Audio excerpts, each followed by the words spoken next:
พอขึ้นมาเลยโอ้ตัวใหญ่บ้าพ่อจับแขนเลยนะของใหญ่เล็บเอาเล็บนี่โคตรเลยโคตร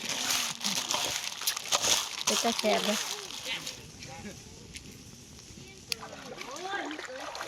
กินบ่ไหมแล้วครับ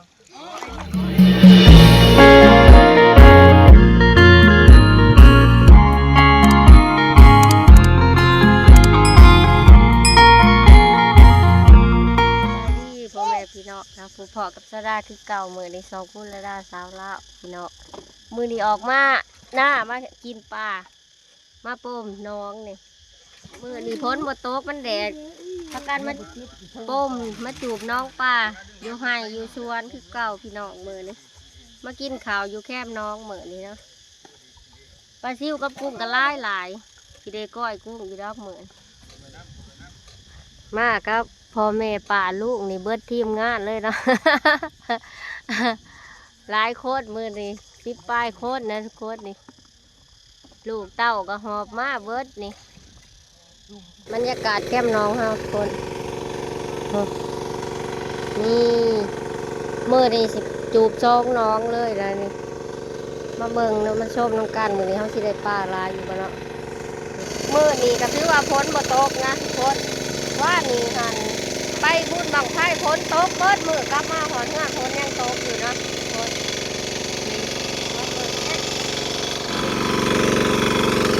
กำลังเอาน้ำใส่ลุงก็พอแล้วเอาน้ำใส่เลยนะทุกคนใส่อ้อยเอาเนาะให้น้ำมันขึ้นน้ำกับโบเลิกบันไดเพียงโกนนี่แหละนะทุกคนนี่มาเบิ่งกันปลาสีได้ลายบ่หรือว่าพ้นสีโตก่อนมาเมื่อนี้แดดแจ่มแล้วนะนี่ปิงปลาหญ้ากิน นี่เฮากับสิมาก้อยแจวเลยทุกคนเลยก้อยแจวถากินเผาปลาเนาะนี่น้ำกับไก่สิบกและปลาก็ได้น้ำแน่แหละนะนี่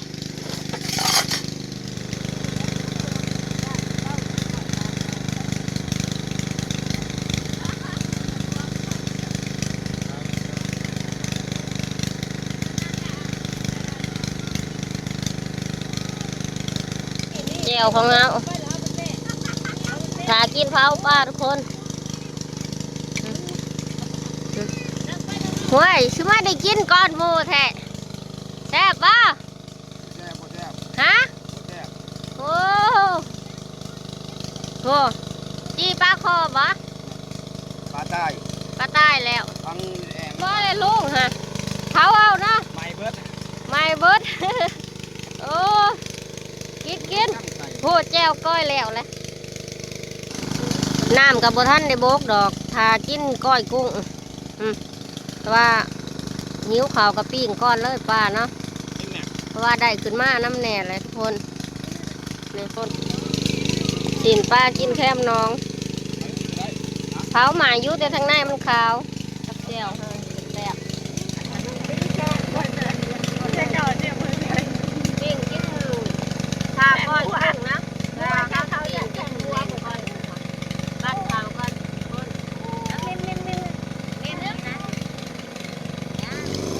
เตรียมปุ๋ยใหญ่ย่างคากเลยนะมาจูบป้มจูบป้านี่คนนี้กระไดไล่ต่อขึ้นมาเลยโอ้ตัวใหญ่บ้าพ่อจับแขนเลยนะพ่อใหญ่พี่น้องโอ้ได้เลยโอ้แล้วพ่อใหญ่กระไดอีกนะโอ้พ่อขึ้นมาก็ใกล้ชิบกเลยนะทุกคนถูกพ่อรถจะงุ้มปลาคอใหญ่ขึ้นมาได้เนาะนี่ พาเขาลงยืนอยู่เถอะโอ้เอาไก่ที่ได้กินก้อยกุ้งแล้วแหละนะนี่น้องที่หนึ่งนี่เนาะอ้าวโหใหญ่บ่ปลาโถพี่ไปค้างไว้พี่ใส่แบบนี้โหปลาไก่ที่ได้กินก้อยกุ้งแล้วนะมาเบิ่งน้ำกันพ่นนี่กุ้งเขาที่ได้กินหลายบ่น้องนี่นะปลาดิ้นใหญ่เปล่าใส่กล้วยเบิ้งมันสิปากมือเอาทำไม เอาโอ้นี่อีกแล้วเบิ้งใหญ่ปานใดป้าถั่วขาวบ้านนี่ป้าปลาคอใหญ่โคตรนี่งุ้มได้เลยนะมันสิเต้นไปได้ใหญ่บ่ปู๊ใหญ่สำคัญเจ้าพี่เนาะนี่ว้าปลาใหญ่เอายกขึ้นเบิ้งโอ้ปลาใหญ่ตัวนี้เนาะเอาไปใส่กระพุ้ยไปโอ้โหโอ้พ่อบนกระโลกงุ้มน้ำหน้ามันบกนะทุกคนถูกปลาคอกระเต้นดงเด้งนะอีกแล้วบ่เอาขึ้นอีกแล้วได้อีกแล้วบ่ป้าโถมานี่แหละโอ้ป้าฮอดกุ้งพี่น้องนี่เอามันก็เริ่มบกลงเลยกุ้งเนาะมีติโต้ใหญ่ๆเลยนี่นะมันอยู่ในแคบหนองนี่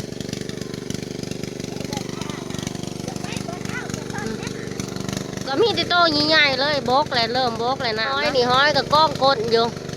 น้ำบกปลาห้อยนี่เก็บเอาห้อยเก็บเอานี่ปลาห้อยจูบพี่ตัวใหญ่มากนี่โอ้ห้อยใหญ่ห้อยก็ได้ป้าก็ได้มือนี่คนตอนนี้เขาก็เริ่มลงเก็บห้อยเก็บกุ้งเลยเนาะเพราะว่าน้ำมันก็เริ่มบกน้ำเลยเนี่ยทุกคนนี่ฮะเก็บเอาเต็มนี่ทุกคนเอาเต็มกองนี่ที่มือนี่เอาแต่ป้าพี่น้องเบิ้ลเก็บของจำการทุกคน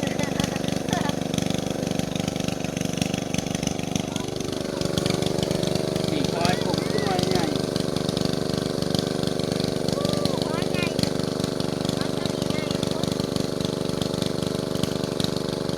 อยู่ในเป็นซองคอย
สอนน้ำแคบนะต้องห้อยทั้งกุ้งเนาะอีกุ้งเลยทุกคนสอนขึ้นมาขึ้นมาบาทหนึ่งทุกคนนี่ต้องห้อยทั้งกุ้งกองอยู่นะความมันลายเนาะนี่เขาชิมาแยกกุ้งใช้คู่กับห้อยใช้ของใหญ่เขา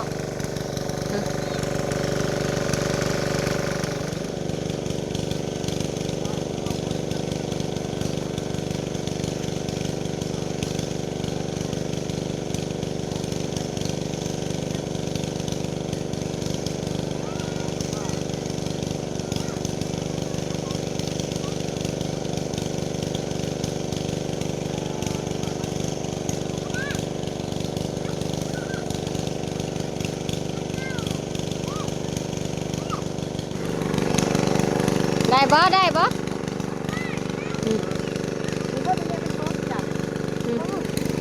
สอนน้ำเอ้ากวนไปน้ำ ยังหลายเติมน้ำกันเนาะแต่ว่าเขาเก็บปลาเก็บกุ้งได้เลยนะเพราะว่ามันลายเนาะปลากุ้งห้อยลายนี่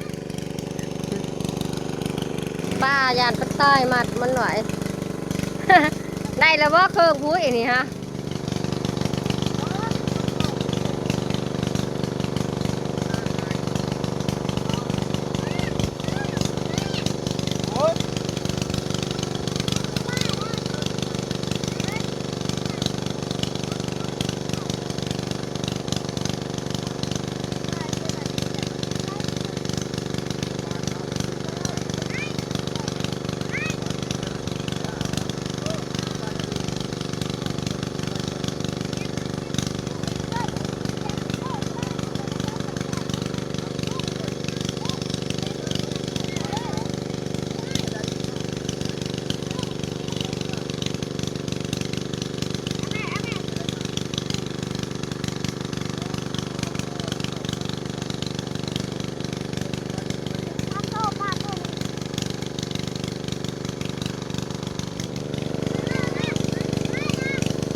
นี่ลายนี่ปลาขาวปลาโอ้ปลาลดจ้าโอ้โมแมนป้าสอนมาบ่โอ้ปลาขึ้นมาบาทหนึ่งทุกคนพวกโอ้มีแต่ปลาโป๊ปลาขาวพอดีอูเลยนั่นนี่เนาะปลาโถรักกันเนาะมือแหละปูเก่งขนาดป้าพวกโอ้อีมุกได้ปลาลกพวกปลาอีหลาได้ปลาลดใหญ่ปลาโถพวกกำลังสิโบกเบิดนะทีมงานยังอยู่น้องอยู่ย่างบ่ทันแล้วเบิดนี่ยังร้ายอยู่ป่าเพราะว่าน้ำมันกำลังสิขอนเนาะที่เต็มแยงเลยเนาะมันข้อขาดเบิดน้ำปลาถูสาวเก็บที่โทษน้ำโบกเลย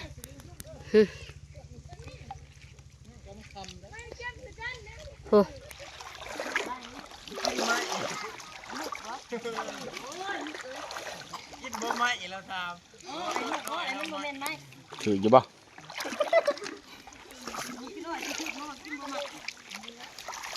นี่นะนี่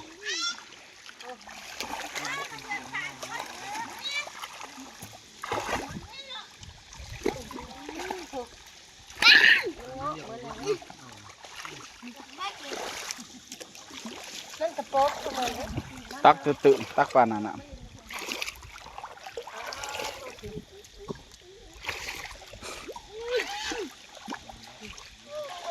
เห็นอยู่ปะเห็นอยู่นะมันขึ้นมาปลาดุกมันใหญ่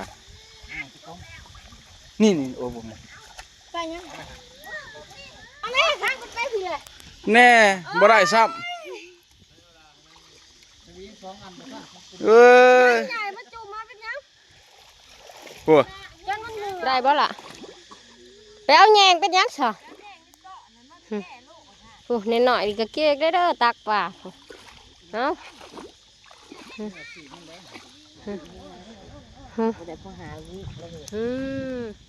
ปิ่งปลาแคมน้อง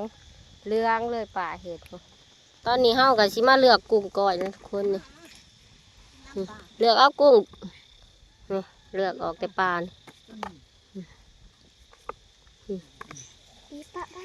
เอาเขาหั่นเขาก้อยก่อนเดี๋ยวก็ไว้น้ำบ่เอาหอยเอาแต่กุ้งพี่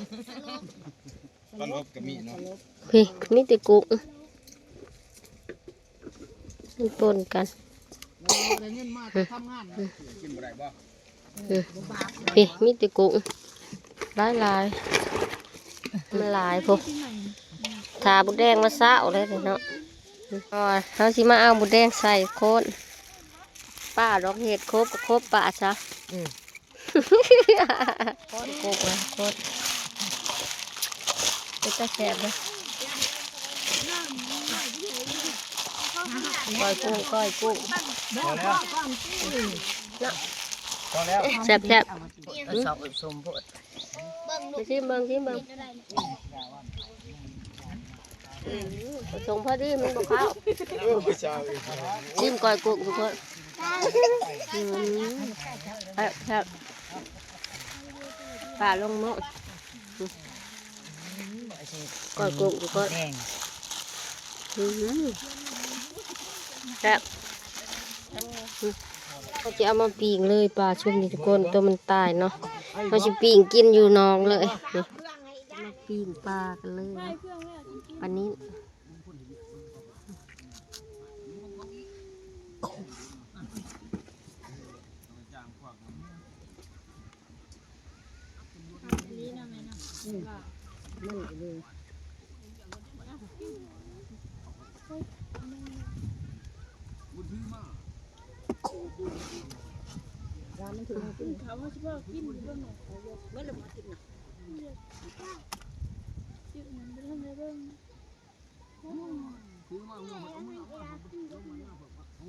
เอาไว้หุ่นตีอ่ะห้ามบนไว้เนี่ยนี่จับโต๊ะกลางมันตีโอ้ใช้หน่อสุดเลยใช้อะไรแม่มัดผ้าก่อนอย่าผ้าแม่เปื้อนเลย3 หีบเลยทุกคนจะได้เห็นนะ3 หีบเลยนะทุกคนนี่ นั้นให้ใช่ขอให้เห็นขอ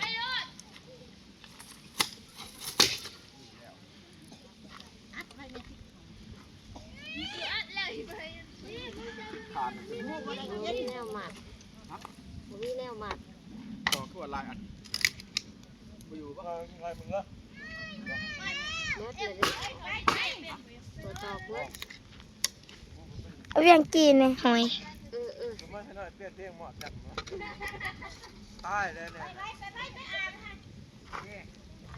ยนั่งลง ไปใช่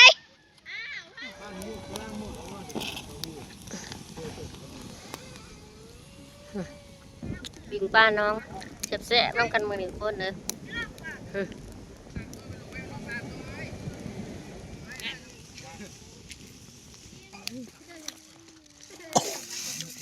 มากินของกันพด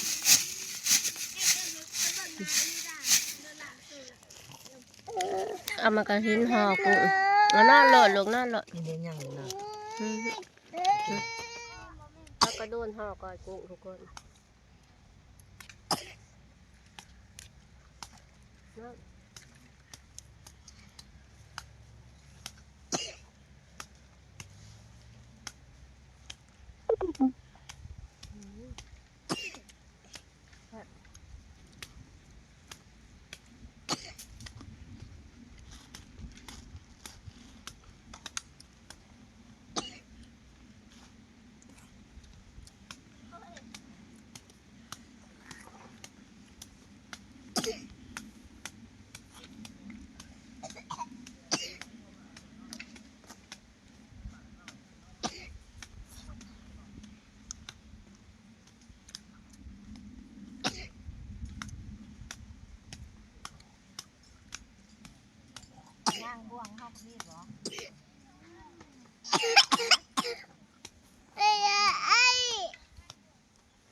มันแบบทำนะในถ่ายกล้วยกินมะนาวมะพร้าวน้ำไอ้กล้วย นี่ก็ไอ้พอนี่พอนี่โอ้ยเอา มาไว้เลือกกล้วย เอา เอาหน้ามะพร้าวมาให้ลูกกินแน่กล้วยจ้อยละบ๊อบปิ่งปลาคอทุกคน ไปแม่ไปมาดูดิ แม่น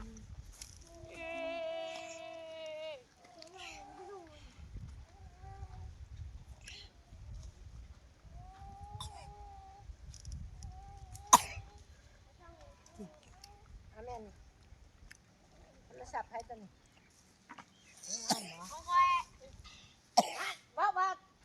ตัวน้องแกงว่างั้นของมึงของกูบริใส่เคสของกูสีดำน้ำสีขาวกันของ ไม่ละบ้าละ เลิกเนาะ นั่นละ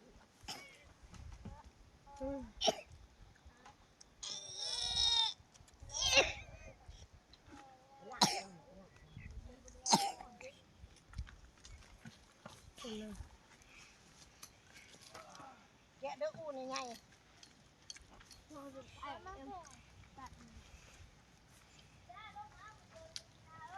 เดี๋ยวไปเอาปูค่ะให้ปักงานมาแกะอูนี่ให้คอยยังมาเห็นบ่ มาเห็ดมากิน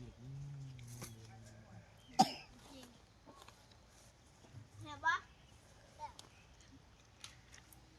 เหาะบ่ชม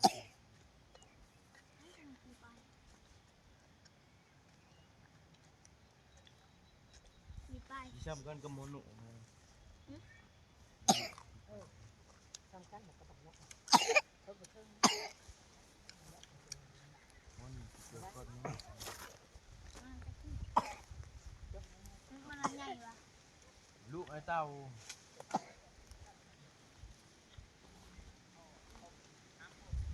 มันปลาเป็นเลย ตอนนี้เฮาก็เก็บป้ากินข้าวแล้วเรียบร้อยเฮาก็สิได้เมื่อเฮือนเนาะทุกคนเมื่อเบิ่ง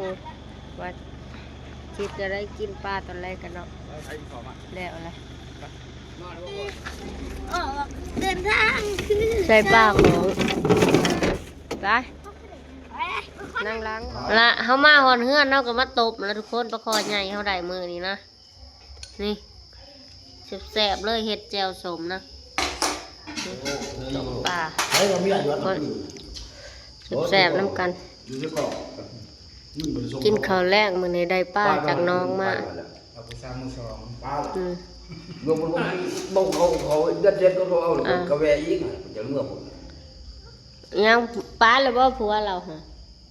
เราเห็นป้าเลยบ่โอ้ เจอแล้วผมจังโน่นแล้ว เฮ้ย ทางกับปลามาเลย เออ ทางกับปลามาต้องส่งกับปลาเนาะ เออ เดี๋ยวเราเสร็จก็เยอะแล้ว หลังจากที่เซาดากินข้าวแล้วเรียบร้อยนะทุกคนเซาดากะสีได้พักผ่อนเนาะเบิ่งลูกเพราะว่าวางมาแต่น้องหันนะน้องไข่มุกหันไข่ขึ้นปอดขึ้นเนาะต้องใช้ยาน้องไข่มุกหันโอ้ยบ่สบายแห้งทุกคนกลับมาพอดีลุงแล้วต้มปลาถาเฮาก็ได้กินเลยเนาะมื้ออื่นก็ว่าสิไปเอาน้องไข่มุกไปใส่ยาอีกเนาะไปเบิ่งไปชมน้ำกันคลิปวิดีโอหน้าเด้ออย่าลืมกดไลค์กดแชร์กดติดตามเพื่อเป็นกำลังใจให้เซาดากับน้องไข่มุกสู่ต่อในเด้อทุกคนเนาะบ๊ายบาย